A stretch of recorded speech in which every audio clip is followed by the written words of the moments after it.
I got kind of weirded out because I was like, it's been a really long time since we've recorded. So I was almost like, how do we start these things? But I guess this is how we start these things.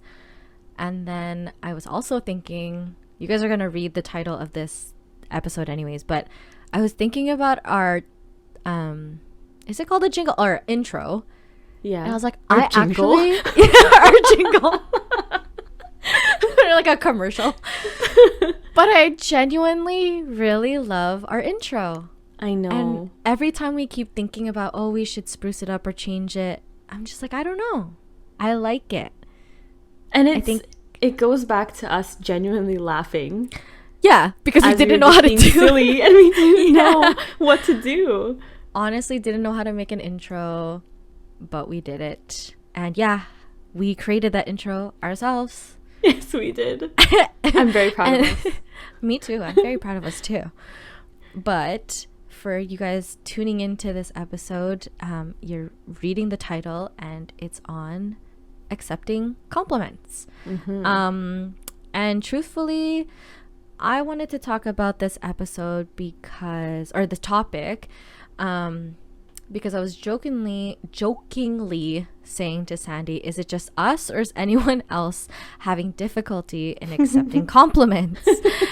And I felt as if it wasn't until now, for some weird reason, that I can accept a compliment without wanting to like crawl under a rock and die almost, which now I find is such a weird behavior to have. It's even like, for me it'd be like blushing in embarrassment.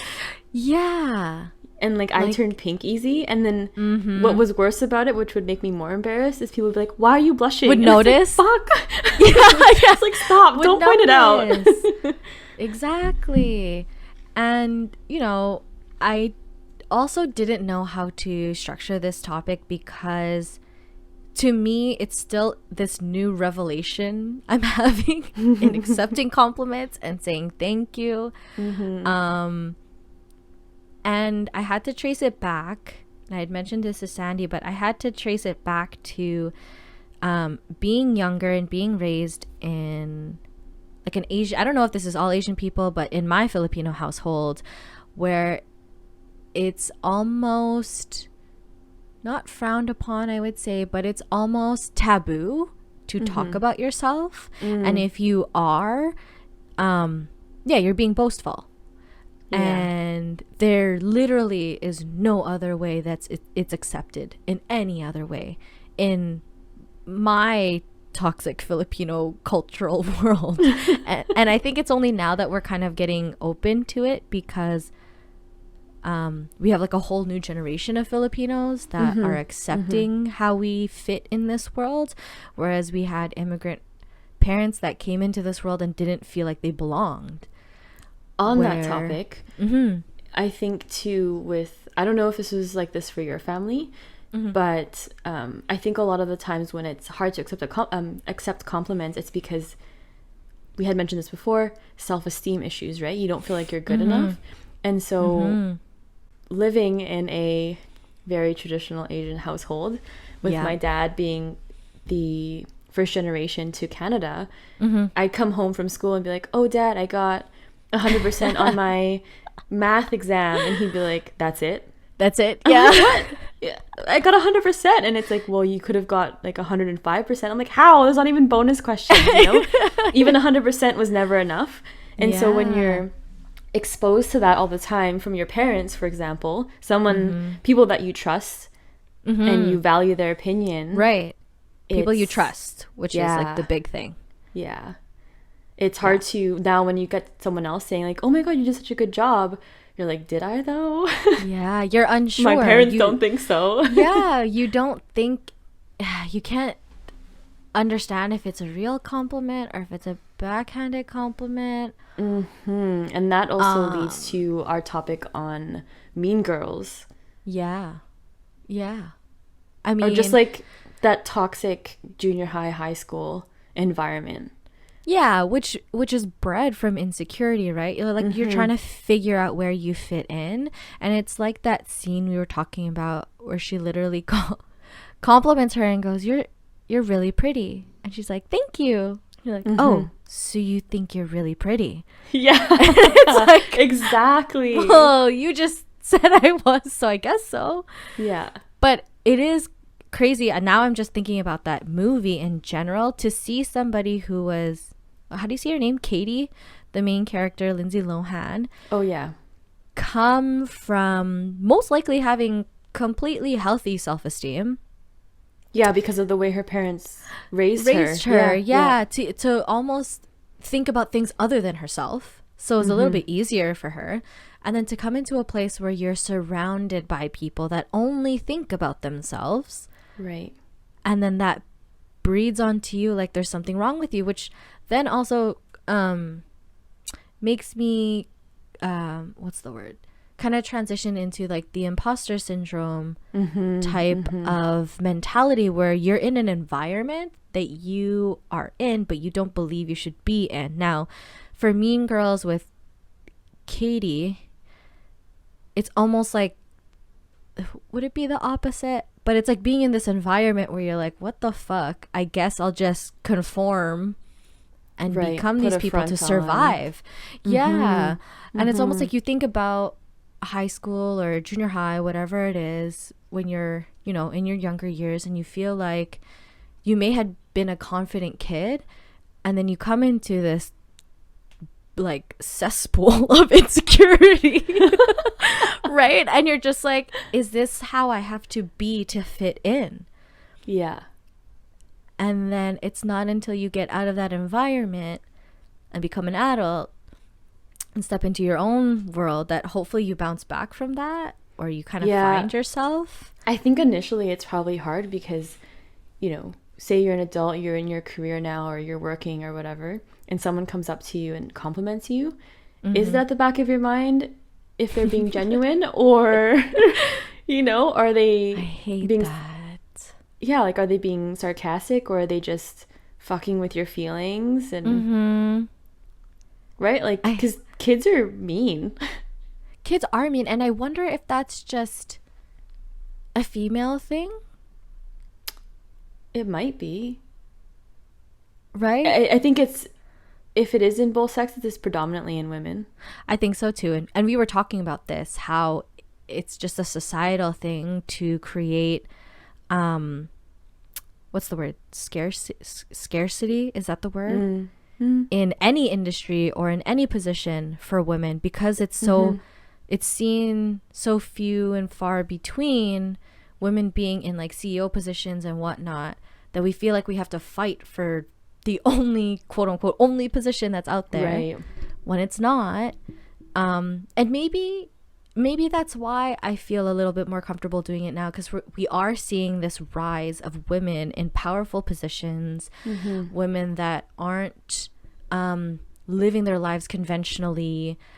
We're starting to see women that are kind of like us, who, from in my perspective, married, no children, potentially not going to have one, and career driven, and that it's okay, and that they're doing okay in their lives. They didn't have to sacrifice a love life, or sacrifice, you know, being an optimist, right, or happy, or give up a career of their dreams because they needed to be a mother, exactly, or a, you know, a housewife. Exactly.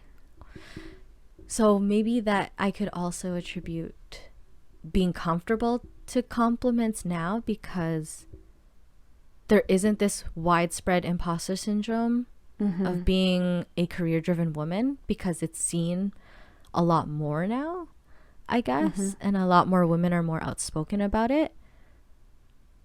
So that's why, like, doing these episodes is such therapy, because you say things out loud and then you realize, like, oh my god, is that what's been happening this whole time? Oh, okay. Because I kept telling Sandy, like, I don't want to keep saying that it's because I'm 30 or I'm over 30 now, that just magically I didn't give a fuck about anything else anymore, that I was just cool with like how I am as a human being. But no, I think it's, I guess, quite a few things that was like the perfect storm of scenarios. Sorry, my battery just said it was gonna die. Anyways, now I feel like I almost just spoke the entire topic out, and now there's nothing else to talk about. Okay, so I do have a question. Yeah. We can both agree that we're more comfortable with accepting compliments now. But is there something that still makes you uncomfortable hearing? Like a particular compliment?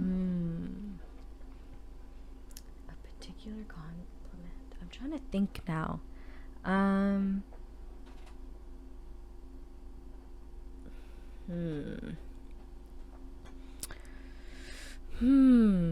I have one. Well, I can tell it while you're thinking. Yeah. And I think I know why it makes me so uncomfortable, but I'll get to that. So the most uncomfortable one is when people come up to me and they realize that I'm a nurse. Yeah. And because of the pandemic, they're like, oh my God, thank you so much for all that you do. Like, you're such a hero. And I'm like, I say thank you to make them not feel bad for complimenting me. Right. But I'm standing there or sitting there listening to them say thank you for all that you do, and then I wonder, have I really done anything? I haven't really done anything over the top. Until recently, I haven't really worked with COVID patients. So that's a good you're one. thanking me for a service that I've done for the last 8 years that hasn't really changed with the pandemic. So it's almost like I don't feel deserving of the compliment, because I'm like, have I really done anything?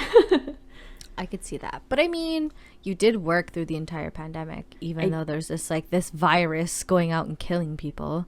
Yeah, I did work most of it. Yeah.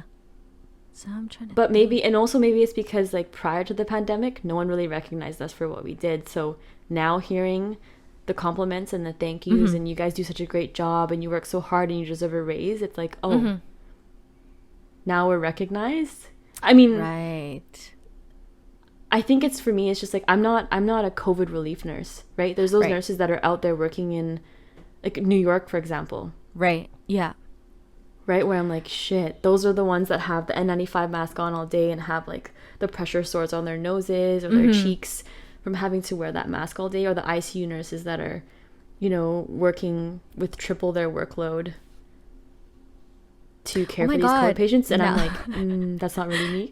Now that I'm hearing you say that, I feel like such a dick, because I don't say thank you for your service to anyone.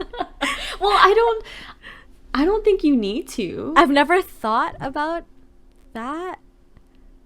And now I'm almost, okay, maybe this is a pessimistic thing to say, but for people that say that, do you think they say that to make themselves feel better, so that they have recognized somebody's sacrifice during this time?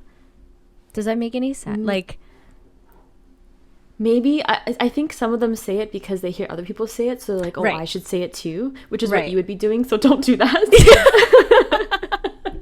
Because I'm trying to think. I don't think I've been like, thank you for your service. Yeah. I think it's more genuine when it comes from, like, the husband of someone who's in hospital with COVID, who they can't see right now because, you know, they're restricted access because of COVID. And so they call you and they say, thank you for everything that you're doing. Right. Like, that I find more genuine. Yeah. Because it's more intentional rather than just like, oh, a nurse. Thank you for, like, I don't even know what your specialty is. Yeah. So to just, you don't even know if I work with COVID or not. You just, oh, you're a nurse. I could be, you know, I could not even do anything that saves lives. Maybe I'm doing something else, you know. I don't know. Maybe I'm a nurse behind a desk. True. You know, so yeah. I could see that. I could definitely see how that's kind of weird. It's still awkward when the family member calls and I just happen to pick up the phone and the primary nurse is busy and they say thank you to me. And I'm like, oh man, I haven't done anything. So that was it. I just picked up the phone. I just picked up the phone. I'm very undeserving of this compliment, but thank you. Wild. Okay. I'm trying to think now. I'm just like an awkward person in general, so everything feels awkward to me. But I will say something, like, like, now I don't feel awkward, but something I did at the very beginning was and I think I've said this to you before, after acquiring the business that I have now, and people were saying congratulations and all these things to me, and I don't know if I actually fully said thank you to a lot of people, because for me it felt wrong because I hadn't done anything yet. I literally just bought the business. Yeah. So like, to say congratulations, I get it that people are like, it's a big step, but to me, I was like, it wasn't an accomplishment for me yet. Yeah. And I think maybe that is my relationship with money. Like, I bought it. That doesn't mean I deserved it. Like, I don't think money equates to deserving things, if that makes any sense. Like, you could buy anything. Because, like, yeah, you bought it, but you haven't put any work into sustaining it. Yeah, exactly. So I've started to notice now when people say stuff, congratulations to me, I'm like, oh, thank you. Yeah, because like, you're now how many months in, and things are going well. Yeah. And like shit hit the fan really hard in the beginning. And got over that. So I think when things feel very premature, I think it's harder. Yeah, I think that's similar then. Definitely. Yeah. But I guess that also is kind of the same as being insecure. Or like, it's the self-esteem. Whatever. It's not feeling like you're deserving of that compliment because you don't believe that about yourself. You don't believe that the compliment. I could see that. Factual. I could see that about my situation, but yours, I feel like you're being realistic because, like you said, or is that wrong for you to kind of separate yourself from the group of nurses? Well, I guess if you have this perspective that more deserving. I guess all of us had to deal with COVID at some point. Right. But I guess I just didn't feel like I deserved the compliment because if one of my patients tested positive for COVID, they'd go off to the COVID unit. I wasn't part of the nurses that were redeployed to those units who were day in, day out, 12 hours a day working with COVID patients. You know, I had my regular patient load. COVID was sent somewhere else. So I never, and again, until recently, when there was an outbreak on one of the units that I'm working on, I never really had to deal with COVID that closely. See, so I don't feel like I'm... What have I really contributed outside of what my regular job is? I haven't done anything extra. And that's where I don't think it's a bad thing. And I wouldn't equate saying you're not deserving of that compliment to insecurity. So what would that necessarily be? Like, you're just realistic. Like, that's just what it is. Like, I guess we've created this. I feel bad. Like, I accept the compliment from people because I don't want them to feel bad. So I say, thank you so much. And like for patients that call about their loved ones that aren't my patients, I'll say, oh, and thank you for, you know, being so patient with us. And we can understand how difficult a time this is, but it's weird. See, so is it like... So I guess there's like a fine line between being realistic and having low self-esteem. Yeah, because I wouldn't say... It's not because I'm self-conscious about my nursing abilities. It's just that... You know the reality of it. Yeah. And I haven't worked directly with COVID patients. So I think other people deserve those compliments. The whole healthcare hero thing should go to the people that are working directly with COVID patients. And so I feel like that's confidence in knowing what you bring to the table, like where your place is in all of this. So now I'm just having like this really weird, like maybe this is too deep to think about, but like... But do we really need to compliment each other, or is that just all a facade that we do just to make ourselves feel better? Right. Yeah, I was going to say that. Do we just do it to make ourselves feel better? Yeah. Like we want to feel good about making somebody else feel good. So it's just like this endless circle of people accepting things that aren't really theirs to make the other person feel good. Because I'm just like listening to your scenario, and it's like you could easily be like, oh well, I'm not a COVID nurse, but then it makes the other person feel stupid, and it's like, well, then don't just openly generalize nurses. Understand. And maybe I sound like a dick, but it's like, understand where everyone's place is. And it could just be ignorance on their part that they think that we're all dealing with COVID. And in the same manner. Yeah. When in fact, it's only a portion of us that are. Especially here. That's true. There's been barely any COVID until recently. Until Omicron hit, we've had barely any COVID here. So I've been lucky to not have to deal with it. Right. But then, Omicron came and it went everywhere. So... So interesting now that I'm thinking about it. Or am I just justifying? Do you think I think people also compliment, I don't know, maybe I'm just thinking about the Mean Girl thing again, right? When they compliment with I'm trying to think the proper intention. Yeah, I'm trying to think why do I compliment? I think because I truthfully compliment things because I genuinely like something. Yeah. Yeah, because that's right. I'm trying to think of, because I guess I don't see many people anymore. I'm like trying to think of someone that I've complimented in person, but I'm thinking about watching someone's Instagram story and you see something that you think is beautiful or gorgeous or really appealing to you, and you compliment it. Right. Yep. And it's usually because I'm like, oh my god, I love that.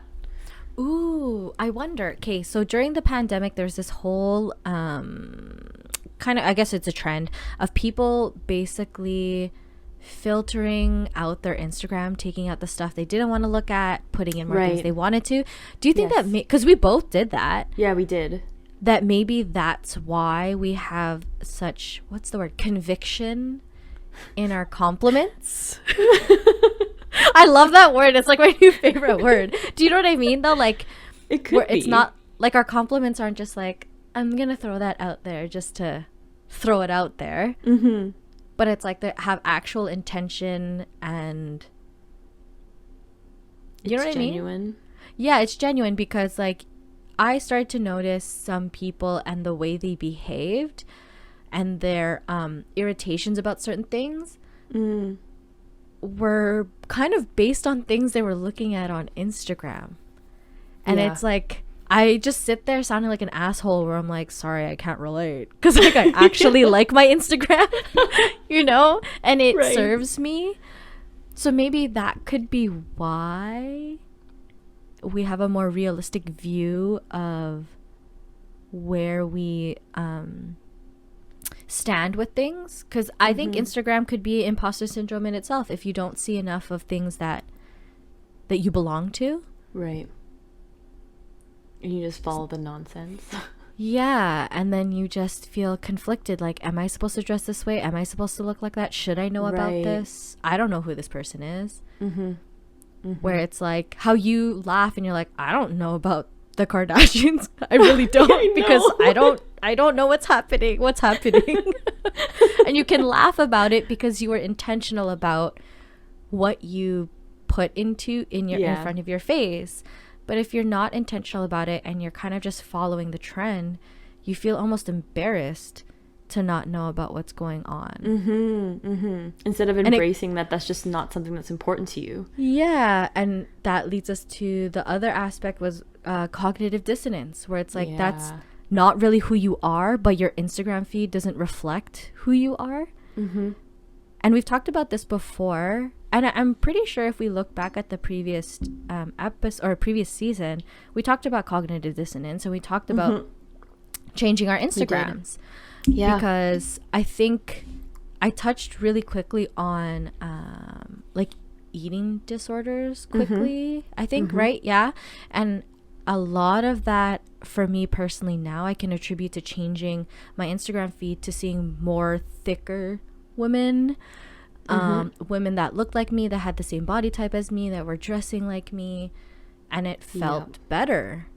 So now I can kind of see why it could be hard to accept compliments for some people now if they didn't weed out their Instagram, which is something we look at all the time now as our phone. It's crazy how influenced we are by those types of things. And like it's happening to us and we're older, but imagine all the very influential, impressionable, like preteens who see those things. It's true. It's true. And you hope maybe it's almost like speeding up high school for them. Yeah. Right? Because in high school, you were surrounded by so many different people, which you could essentially say is like a bunch of accounts on Instagram. And you're trying to figure out who you are, but it's almost like, microwaving the scenario. And to top it off, with COVID, when everything was remote learning, all they had was social media. Right. Huh. So it almost like, okay, that's interesting because when I talk to my clients that have children, I'm almost like, oh, I feel bad because they didn't have a normal high school experience, but it's like they did, just virtually.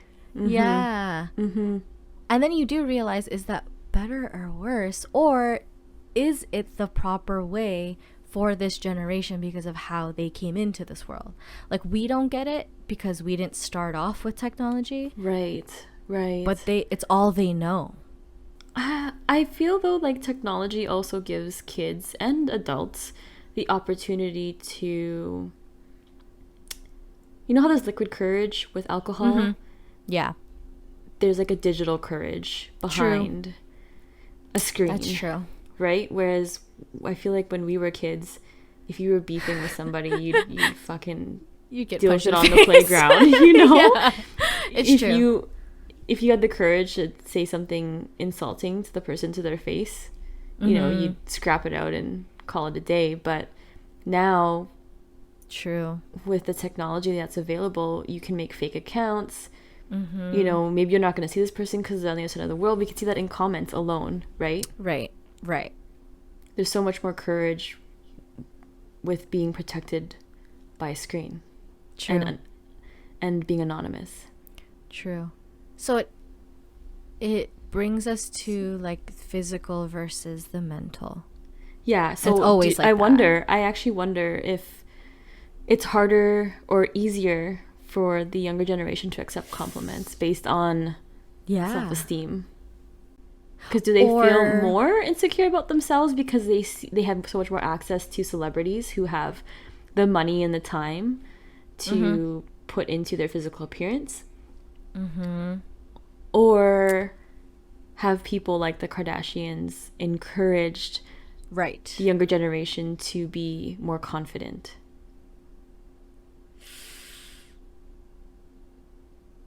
I almost feel like know. Yeah, I almost feel biased in saying that. I don't know, because I'm just thinking now in terms of like being conditioned to believe that you're supposed to look a certain way, but also that you're supposed to respond in a certain way if somebody compliments you. Like, we see a lot of it in the way people greet each other, like when you're like, yes queen, and it's like it's very conditioned, right? Is that even real? Do you actually believe, like, are you actually complimenting that person, or are you just so used to saying that? So that's why I'm just like, I don't know if I would buy that the new generation, or like that this generation that grew up with technology and social media, would be as comfortable in their skin. Or do you think it's a heightened imposter syndrome? Yeah.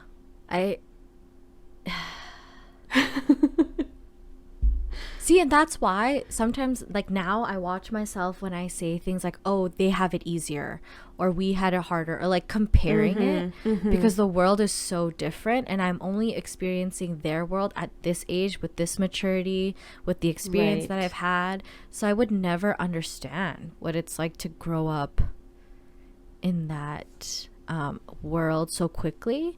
But you'd hope that the parents that are raising these kids are around our age and have hopefully matured in the way that they have to be aware enough to raise their kids. Yeah, we can hope. We can hope. We can hope, and that they're not just like repeating a cycle of Mm-hmm. And almost repeating the cycle of relation, because I could be 30 and I could be raising a teenage girl right now, and I could relate to my daughter because of how I physically experienced something in high school, and how she's mentally experiencing something in high school or junior high, instead of cutting it there and understanding what my experience was in high school and what I learned from it, and telling her what she would learn from the scenario. Do you get what I mean? Right. Like, sometimes I think we worry too much about being buddy with this younger generation, instead of taking it upon ourselves, not to son them, but to kind of tell them what we went through, and then for them to take what we went through to relate or empathize in their scenario. And I only say that because I have a few young clients that come in and they're like 14, 15, 16, and they're coming in to get like their brows done because that's just a thing. Holy right? shit. Like, yeah, like getting their brows threaded or like shaped or tinted and all these things. And it's like a microwave of growing up so fast. 14? Yeah, and it's almost like you think about those parents, and instead of taking away from what they may have learned from their high school experience, they're relating to their children their own insecurity. Yeah. Right? Isn't that classic? It's kind of crazy, instead of just being like, well, fuck, that's what I went through too. And it's like, do you let your kid just go through it, or do you go, well, I don't want my kid to go through that, I had to go through it? But you don't know what they're going through. They're a completely different kid, they're around completely different people, a different world. It's not the same scenario. Yeah. And this is why I don't want to have kids yet. Yeah. Because you're just like, you're hoping that you don't press on them any insecurities. And that often happens. That's a very common thing that parents do. Yeah. And I would say that's what happened to us, right? Like, us not being able to accept compliments was just like a hard thing for parents to feel worthy, or immigrant parents to feel worthy in a country that wasn't for them, or didn't look at them equally. So it is a deep imposter syndrome. And it's not until, I would probably say, how my parents age is now, at 60 something, where they almost feel, or they speak with a certain confidence now. Yeah. Where I'm just like, damn, imagine if that's how you were raising me. How different. Yeah, I wonder how different it would be. How different it would like be. Like if your parents were to have a kid now, how would they raise them differently? Yeah. And I can see that because I have 2 older siblings, and I can see that in the confidence that I had growing up versus my sister's confidence growing up. Because my parents were like in their early 20s having her, and then my parents were 30 having me. Right. So like completely different self-esteem. Yeah. And mentality, probably. Yeah. So it's just an endless cycle all over again. But yeah, I think that's pretty much the episode, because we went in a really good full circle into we did kind of talking through it. And now I think at the end of this episode, I think there's more people that would probably agree to not being able to accept compliments. And like examples of not accepting a compliment are being like, oh no, it's no big deal, or thanks, but it was nothing really. Yes. That's like deflecting. Yeah. So you may not even notice that you're doing it. Yeah. Yeah. And then you always have to ask yourself, why can't I just accept this compliment? And I started asking myself that, and I was like, why can't I accept it? Just start saying thank you. Just and do like, it. Not just say thank you. And not feel bad about it. And don't feel pressured to give one back, because you also don't want to give back like an disingenuine compliment. Yeah, because if you research this online like we did, there's a lot of articles and documents that say that you should return the compliment. However, it's weird to me. Yeah. I don't know if I subscribe to the fake it till you make it thing. Yeah, and like if I were to give you a compliment and then you were to give me a compliment back, I would feel like your compliment isn't genuine. Is it? Yeah. Because you're just saying it because I complimented you. And then you're back into this like, what the fuck? Awkward. Do we just keep going? Do I compliment her back again and then again and then back and forth? You look great. No, you look great. Yeah, those conversations right? Where you're like, holy shit, shut up. Like, okay, we both look great. Yeah, or end it like that. Like, cut it there. Because there was a in the article where they're saying like people, or we brought up how people fish for compliments. Yes, there's in that too. Kind of way. So fishing really would be like if you just did a performance and someone compliments you and then you're like, oh no, I thought my performance was crap. Yeah, and then that's just fishing for more compliments, because now the person that compliments you is like, fuck, do I see something else to make you feel better? Yeah, and then this endless cycle of, do you know when to stop? Yeah. Just say thank you. Just say thank you and move on is our best tip for accepting a compliment. Because we're still, just like in all our other topics, still trying to work through all these things that we're just discovering. This is true. Because this is the tip of the iceberg for accepting compliments. I honestly just started accepting compliments properly. Where I'm just me too. like... In the last, actually, Australia. Oh, really? Is when I would say that I'd started. I wonder why that could be. Is it environment? I think environment. I think my friends there too, like Indy, for example, is very big on compliments. She'd always say something nice to me every time she saw me, and it was just learning to be like, yeah, you're right. My hair is nice today. Yeah. You know, I'm having a good hair day and I love it. Right. Or like even just people commenting on your personality. And then I also think at that point I had done a lot of my career already. So when people hear what I've done in my career for a short period of time, they're usually always like, oh my God. And so initially it was kind of, oh. But now I'm just like, yeah, thank you. I have done well. Yeah. Thank you. And so just time, I think, and experience. Yeah, experience is a big one. And taking accountability for your decisions, or doing things that you want to do. Yeah. And like actually taking that risk.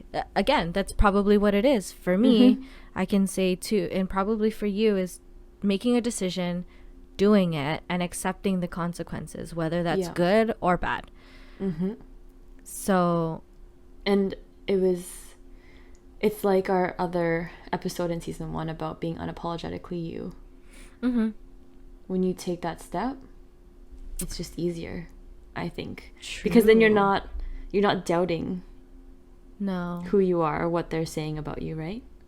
No. Things are more in line. You know your truest intentions, and I think maybe that's where the cognitive dissonance comes in too, is if you haven't found your group of people that know your truest intentions. Right? And that's what I actually wanted to ask, I remember now, is do you feel more comfortable receiving a compliment from like someone you know or a stranger?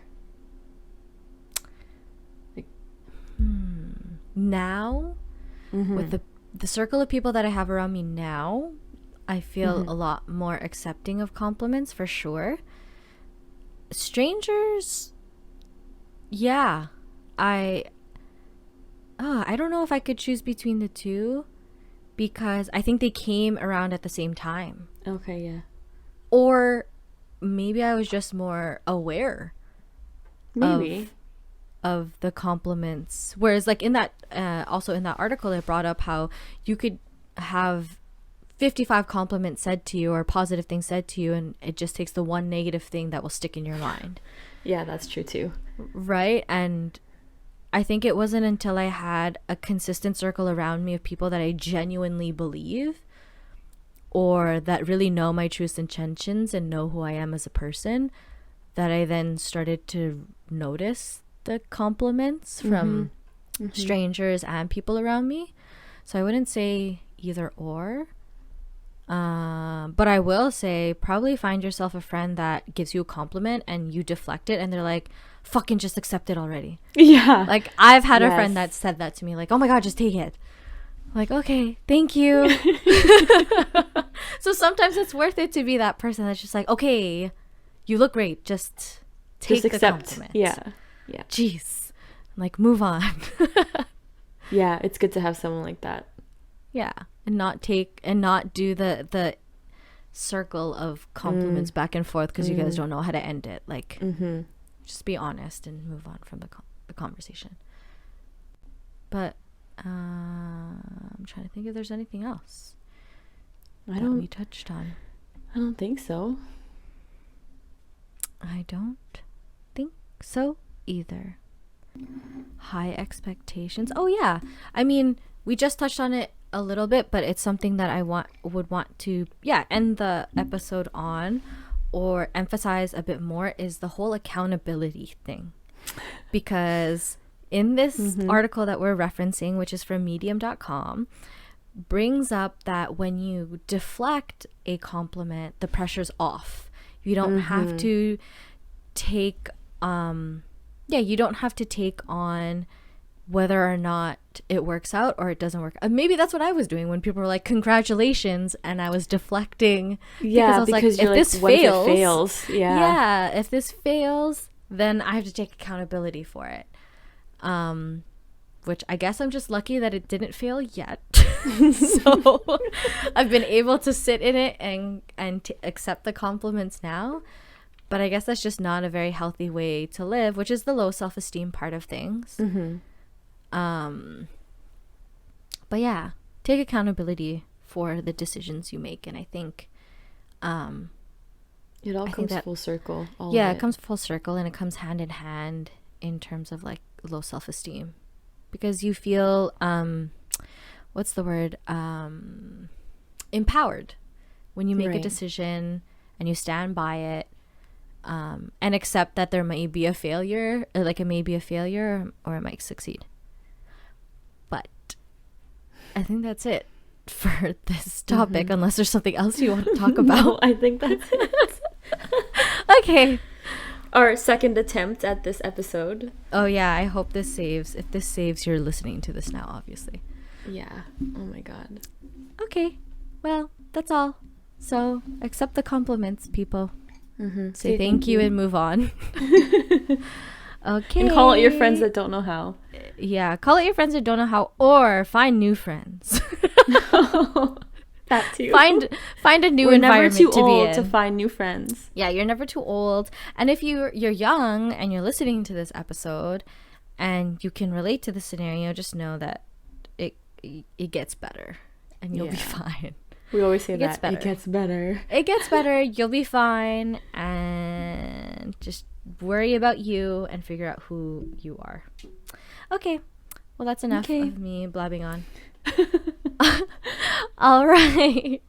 Thanks for listening, guys. Thanks. Bye-bye. Bye.